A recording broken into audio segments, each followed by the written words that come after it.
for the jurors.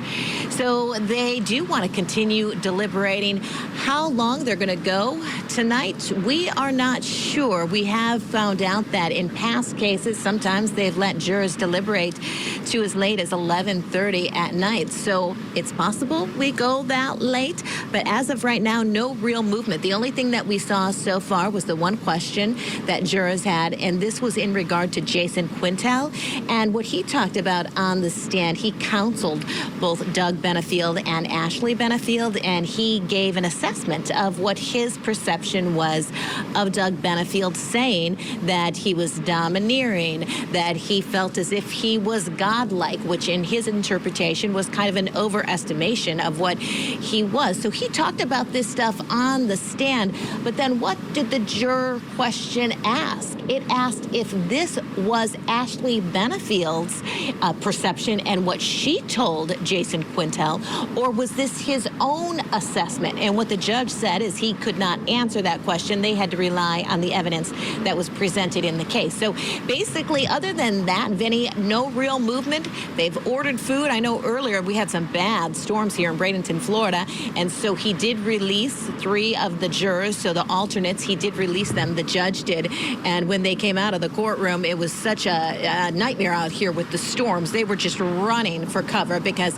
the lightning was terrible, thunder was terrible, and it was just a torrential downpour. But other than that, no real activity. We did just see Eva Benefield walk by, so we're going to be notified if there's any movement, and so clearly there hasn't been any movement lately because we just saw Eva Benefield, this is Doug Benefield's daughter, just walk by us. You know, the question to me is right on point, because that's really the issue here. We know that she shot and killed Doug. The question is really about Doug. While this is the trial of Ashley Benefield, it's also the trial of Doug Benefield because it's a self-defense case. He's obviously not here to testify in his own behalf, so the jury has to piece it together about what was happening here. Let's talk about what happened today prior to deliberations. We had a rebuttal witness called by the state today. We did, Vinnie. So this is Eva Benefield, Doug Benefield's daughter. So she got on the stand, and really it was very short rebuttal case by the state.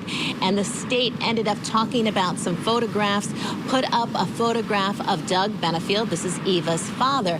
And the picture that they put up was him on a boat. But prior to that, this was in relation to defense counsel's case, who put up a photograph of Doug Benefield looking really buff. And what defense counsel said in this case is this is not the case of a typical 58-year-old man. Look at him. And they showed this photograph of Doug Benefield really buff, saying this is what Doug Benefield looked like. This is what he looked like when Ashley Benefield shot and killed him. And of course, jurors can take into consideration, this is in the jury instructions, the differences in their physical attributes when they are making this determination. Did Ashley reasonably fear for her life? But while Eva was on the stand, the state put up this picture of Doug Benefield, who was on a boat, and saying this is really what Doug Benefield looked like at the time. Looks like a much skinnier man than what defense counsel was putting forth, that other picture. Let's go ahead and listen to what Eva said on the stand. Was your dad right or left-handed? He was right-handed. Okay. And I just want to show you a picture. This would be Defense Exhibit 24 that's been entered into evidence of your dad appearing to do a push-up. Have you seen that before? I have. Okay. And when was that picture taken? That was taken in 2018. And then I want to show you State's Exhibit 105. Can you tell me what this is? That's a picture of my dad on the boat. And when was this picture taken? That was August of 2020. And is this an accurate reflection of the way he looked in August of 2020? Yes, ma'am. Okay. And Judge, I just want to publish it briefly. Oh, at this time I would enter State's Exhibit 105 into evidence. Is this the picture 105 that you just identified? Yes, ma'am. Okay. Thank you very much. I have no further questions. And so, Vinnie, that was really it for the state's rebuttal case. Then jury instructions were reviewed, and then in the afternoon we got into the closing arguments. Okay, the right-handed comment. What does that mean, that he's right-handed? What would be the significance of that?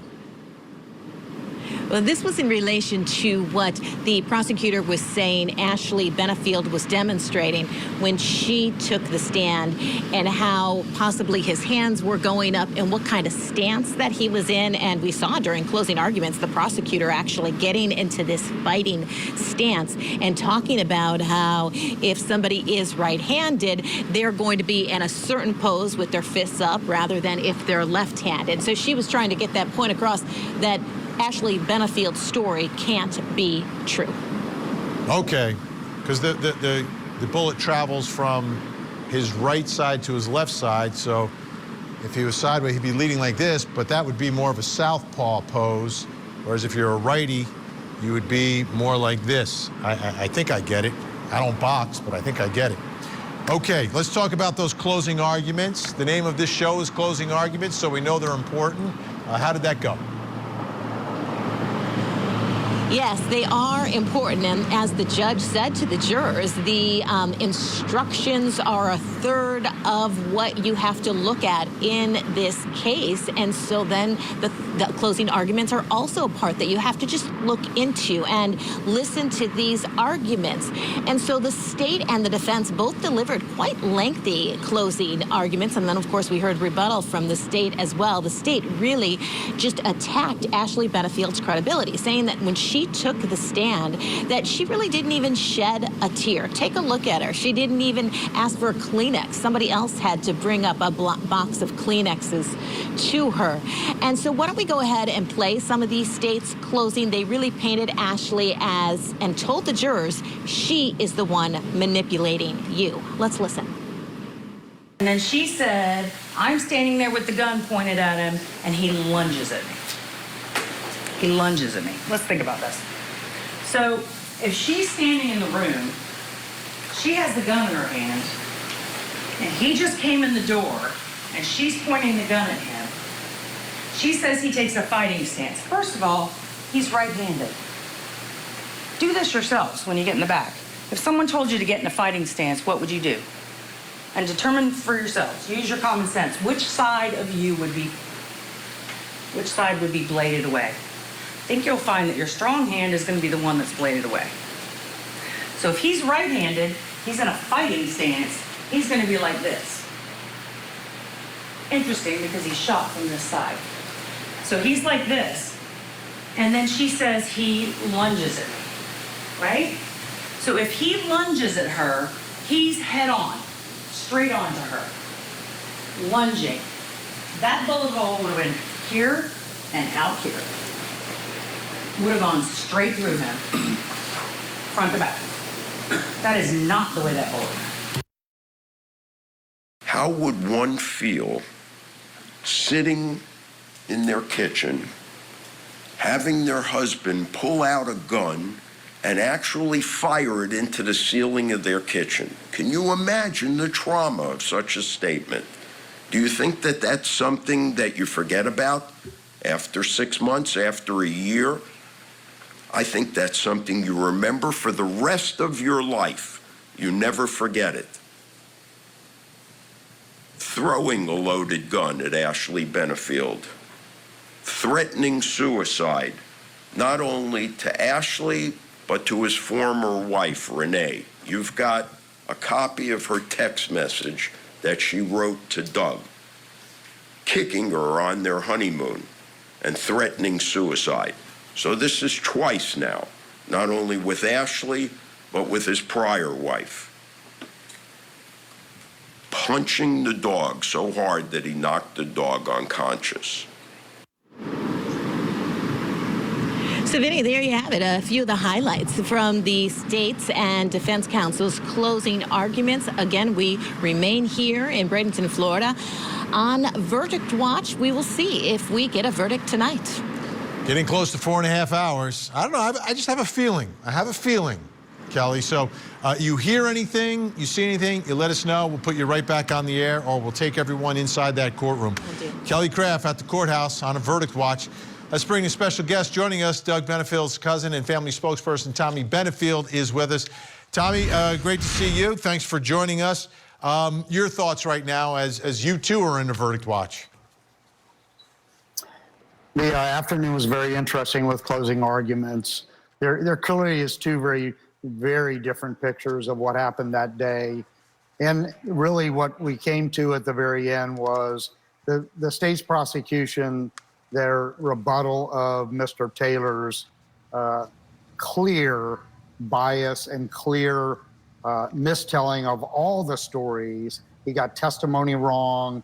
He quoted testimony wrong.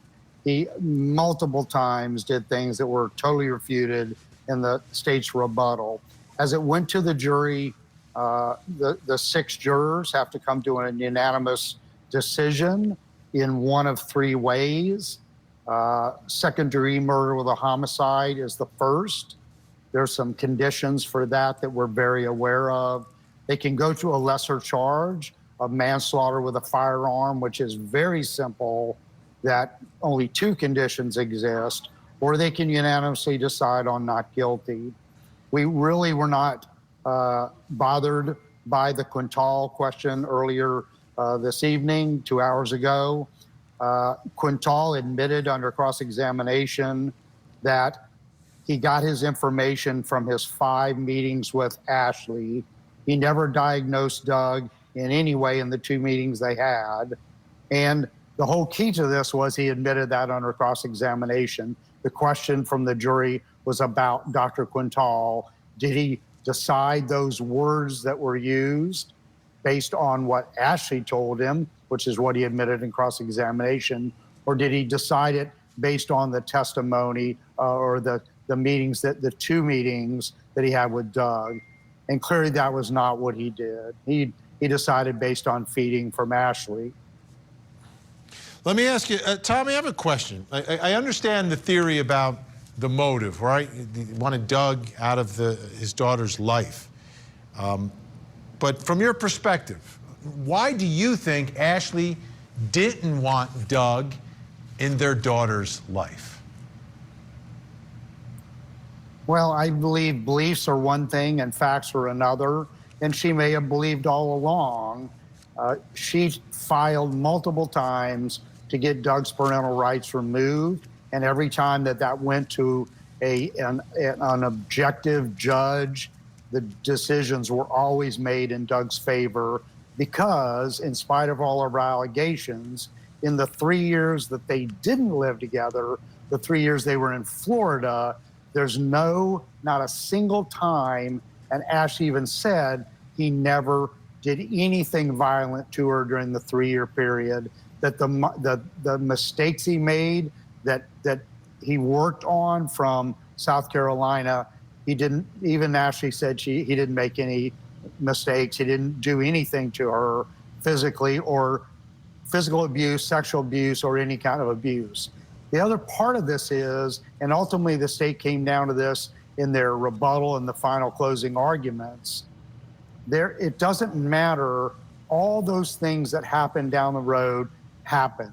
The question is it believable that Ashley shot him from across the room, hit him in the chest from the right side, knocked him down, paralyzed him, made him unable to move, shot 3 more bullets that were clearly not the way that their witnesses said the bullets went? Do you believe that she just decided this? The prosecution in their rebuttal this afternoon and in their closing arguments showed that in order to get to the bedroom where she killed him, she could have just turned left and left through the garage and gotten away, which is the expectation.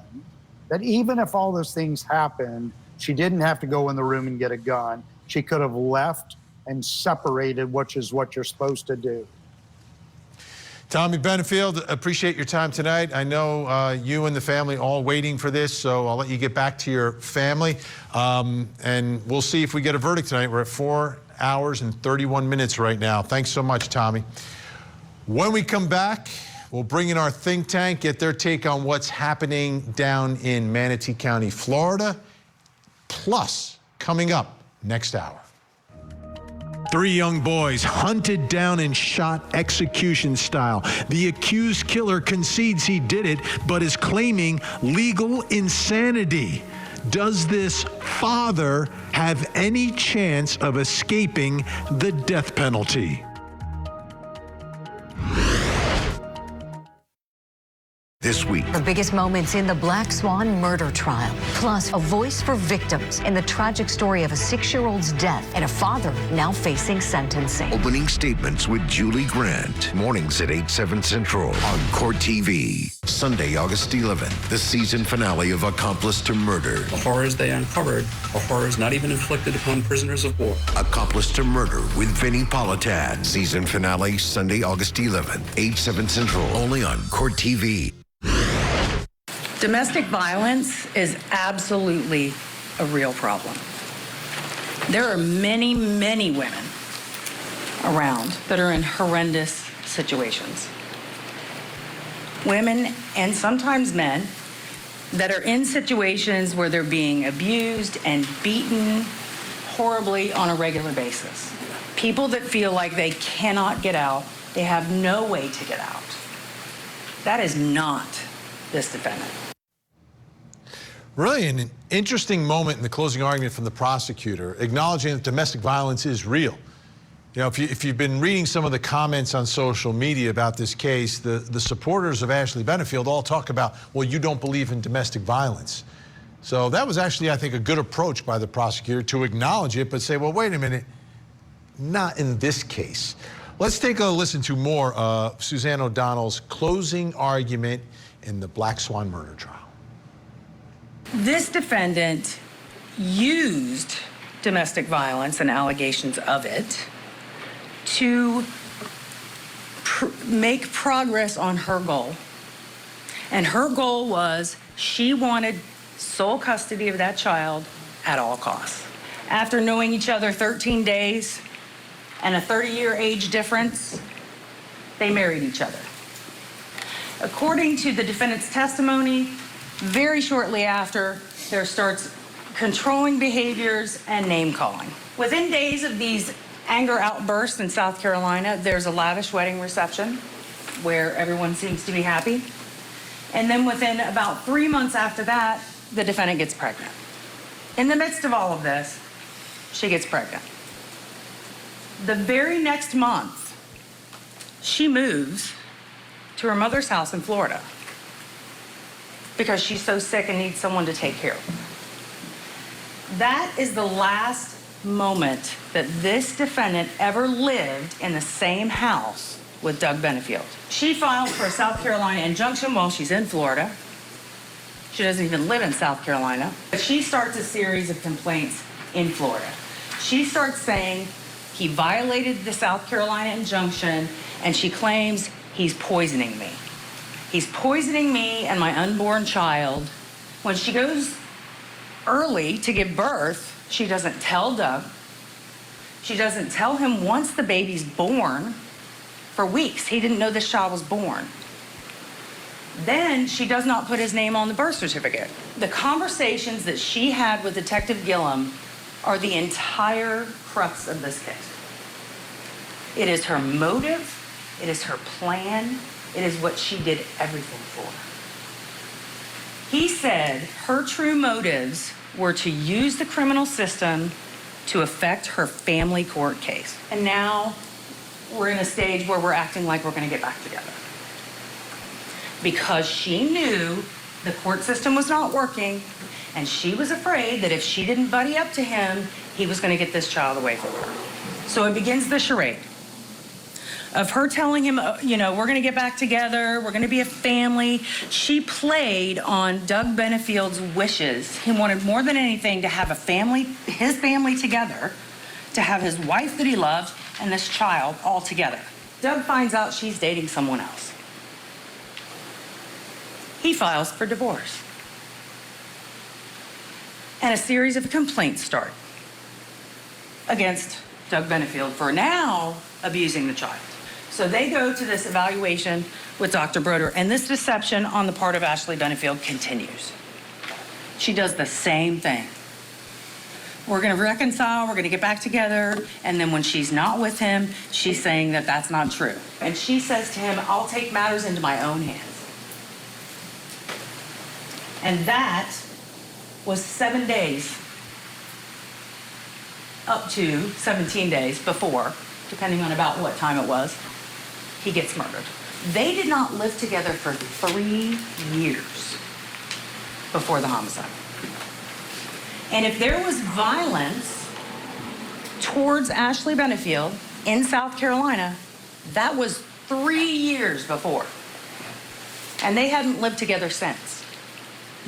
And is that something that justified her being in such fear of Doug Benefield that it was necessary to shoot and kill him?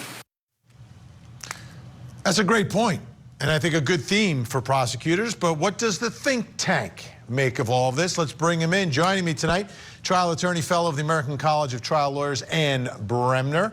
Also with us, trial attorney, former police lieutenant Rick King.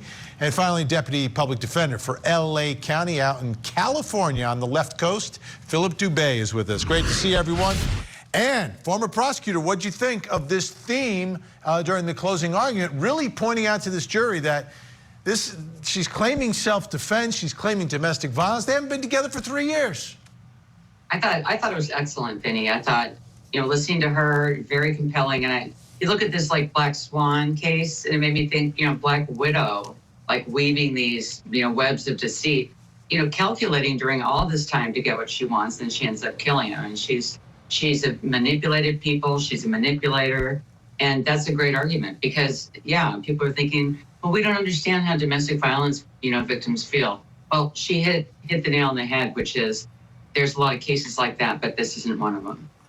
Rick, your thoughts about the prosecutor's closing argument and really focusing in on it's different than most cases of self-defense with spouses because they're not together. They've been estranged for 3 years at the time that she's alleging all of this is happening. So I thought that she did a good job in terms of putting that theme out to the jury and letting them know, hey, this hasn't happened for 3 years ago. But I got to back up just a little because when she asked the question, does that fear 3 years ago justify what happened now? And I remember, and I'm skipping a little ahead here, the defense's argument was, you don't forget things like that.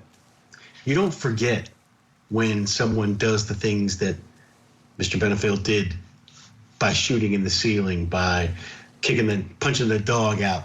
You don't forget those things.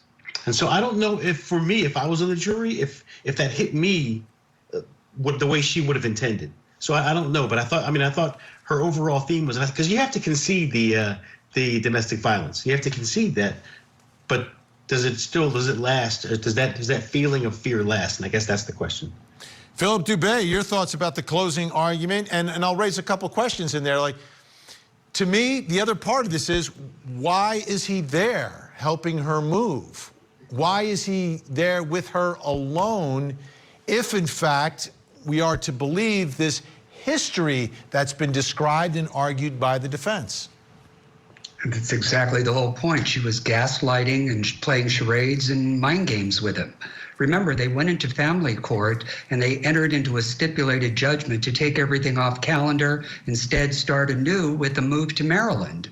So here he is going down the yellow brick road of thinking maybe there's a reconciliation on the horizon. She invites him over to help pack up the house, but unbeknownst to him, what she conveniently leaves unpacked is her semi-automatic locked and loaded, ready to go. So she was manipulating the family courts, the criminal justice system, and the whole domestic violence syndrome in a way to try to reap the benefits, if you will, of the criminal justice system. And the truth be told, she really played games with him. And he probably really thought that they were going to make a go of it, live their life together. All of a sudden, she goes into this room, he follows, and then she's pointing a gun at him. All the flailing of the arms, the moving around is not because he was lunging at her or he was striking her. It's because she was ambushing him. That's exactly what was happening. And unfortunately, she prevailed and he lost his life to it. Now, I do agree with Rick listen, make no mistake about it. The guy was a cad.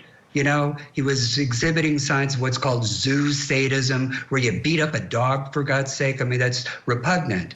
But Florida does not recognize the imperfect self-defense, meaning, let's give her that. She truly believed that her life was in danger. She subjectively believed it.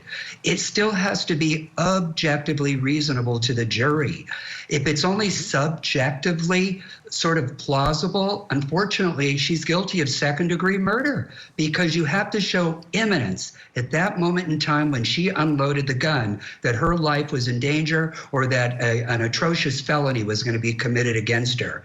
She was unable to prove that, in my opinion anyway, but it remains to be seen. And what'd you think of the physical evidence, right? The bullet travels from right to left. They point out that he's a righty. They get into the whole fighting stance situation. He's not a lefty. He's a righty, Right. so he's going to be facing the other way. Do you think that was persuasive? No, I mean, fighting stance, combat stance, when that was demonstrated in opening statement, I thought, that doesn't really fly. So I think, her whole testimony, I think, was not very believable on this. And then finally, when you're looking at self-defense, like Philip said, it's got to be some imminent fear. I mean, she's backing for a trip with her, ex-husband or soon-to-be ex-husband, and here she's saying that she feared for her life. I just don't get it. And by the way, I had dinner with Rick King last week in Seattle, and he's a delight. Well, I know that already, but I'm glad you guys got together.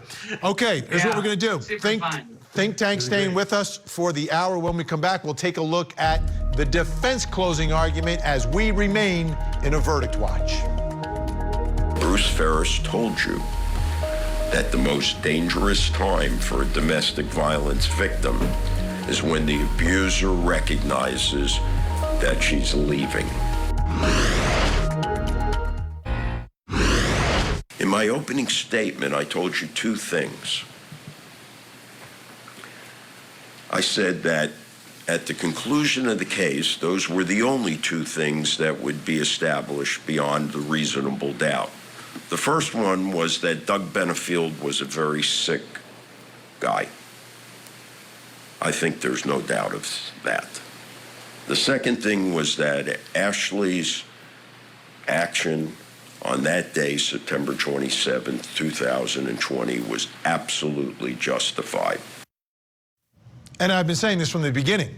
This was the trial of Ashley Benefield and the trial of Doug Benefield. And the jury now out almost 5 hours, one question, and it was about Doug Benefield and the evaluation of him by Dr. Quintal. So this is a big, big part of the case. It is the defense. Let's take a listen to Neil Taylor's closing argument. Doug Benefield shoots a gun into the ceiling of their kitchen to intimidate Ashley to stop speaking, throwing a loaded gun at Ashley Benefield, threatening suicide, punching the dog so hard that he knocked the dog unconscious, threw the cat down the stairs, put a tracker on her car. The neighbor catches him in the yard at night, cursing, yelling, screaming, belittling. Text messages, I'm in a murderous mood. I want to rid the earth of them. Take them out. That was about two guys having a conversation while Ashley was on a cruise. Doug Benefield was so demented that just hearing in the background two men speaking while Ashley was on a cruise makes him say he wants to take them out, rid the earth of them. That puts him in a murderous mood. How about driving from South Carolina to Florida so that you could follow Ashley in the car? I mean, if that's not determination, what is? If that's not fixation, what is? If that's not obsession, what is? And most chilling, I thought, was Mr. Vincicaro, the realtor, who while the injunction is in effect from South Carolina, look at the email between Doug Benefield and Vince Visicaro. I asked him, did you have any dealings with Douglas Benefield? Yes, I did. What was it? He was a customer looking to buy a home. Where was that home? It was the house immediately behind Ashley Benefield's house. This is sick, ladies and gentlemen. Let's bring back in our think tank. 4 hours, 55 minutes as we wait. A verdict can happen at any moment. Rick, what do you think of the "this guy is sick" argument? So closing argument's about painting a picture, man. And I thought that he painted a picture of Doug Benefield, the picture that he wanted the jury to have. You want them to come away with some sort of emotion about that protagonist or that character. That's where you want them to be. And that's what he was trying to do. And for me, his use of rhetorical questions I thought was brilliant. You know, at one point he got an objection because he said, "What would you think?" And then they objected to that, and he changed it to "What would one think?" And his use of that throughout, sprinkled throughout his closing, I thought was good. And I thought his theme was, "Hey, listen, this guy's out there. He's demented, and she was protecting herself." I thought he did a good job. Philip Dubé, the one fact that the defense doesn't have in this case is prior abuse, like physical abuse. And there was an admission, by her that, no, he had never struck me before. This was it. This was the first time. That's why I was so scared. What are your thoughts about that as one of the facts and factors in this case?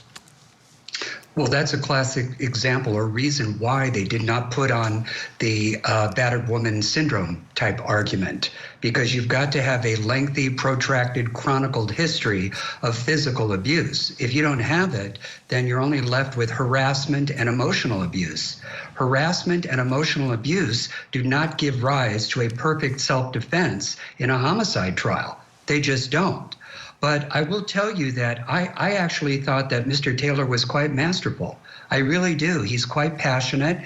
It's obvious to me that he truly believes in his client's innocence. I think the one thing he has going against him, unfortunately, is Florida law. Even if you accept his passion, even if you accept every one of Ashley's true beliefs, the question is one of reasonableness at the moment in time that she discharged that gun. I don't care how jealous Doug was, how possessive, how domineering he was. If in that moment in time he did not try to kill her or commit a felony against her, you don't get to pull out a sidearm and blow somebody away. And that is where I think the defense fell short.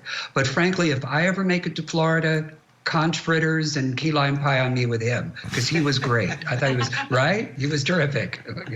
And Bremner, I'm trying to understand the relationship, and it's a difficult one to understand for many factors. Mm-hmm. They meet within 13 days. Each is coming off of relationships. She broke up with her ex-husband. He lost his wife. She died 9 months previously. 30-year separation. The reversal of the vasectomy after the alleged abuse started in the relationship, not the physical, but the harassment and everything else. As soon as she gets pregnant, she leaves South Carolina, where they were getting ready to start this ballet company, and then she's down in Florida with her mom, and they're never together again. He gets up and he goes down there. Is he down there because he's obsessed with her? Is he down there because he wants to be with his daughter? I don't have a clear picture of any of this tonight. So what does that mean? Reasonable doubt. I mean, I think given what was just put into the closing argument was brilliant. I mean, I think you can look at this and say there's reasonable doubt there. Speaking as a, crazy cat woman in Seattle, single, throwing the cat down the stairs, I'm sorry. That got me. I was done. I'm like, reasonable doubt for sure. Jim and Jimmy would not be thrown down the stairs, that's for sure.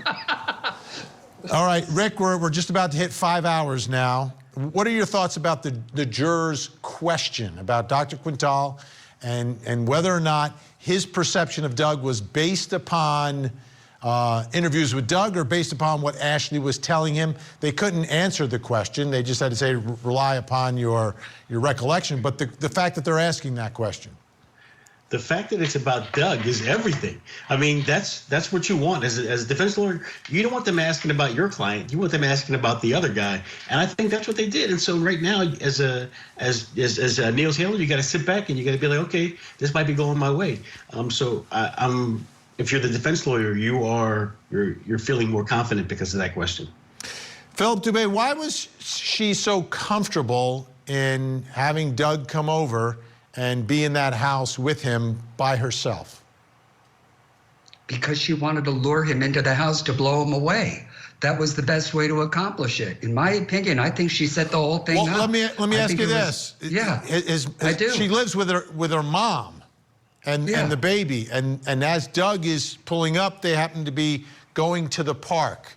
Do you think that was potentially part of everything here? Coincidental, convenient? What makes you think that? All of the above. Otherwise, you know what would have happened? Mom would have been a witness to everything. Mom would have probably been one of the prosecution's star witnesses. You know, how did Doug act when he arrived? Oh, he was great. He hugged me. He was hugging the baby. He was happy to see everybody. You know, he came in, he gave Ashley a hug. And to go from that to pivoting to suddenly lunging at her where she needs to come at him locked and loaded and blow him away 4 times, I think the jury's going to have a hard time. And I think mother-in-law could have probably won the state of conviction. But again, this is just comes down to her believability. And with what they've got, I'm not sure they do, but bless Neil Taylor because he's keeping that jury out. Absolutely. Ann Bremner, Rick King, Philip Dubé, thank you so much.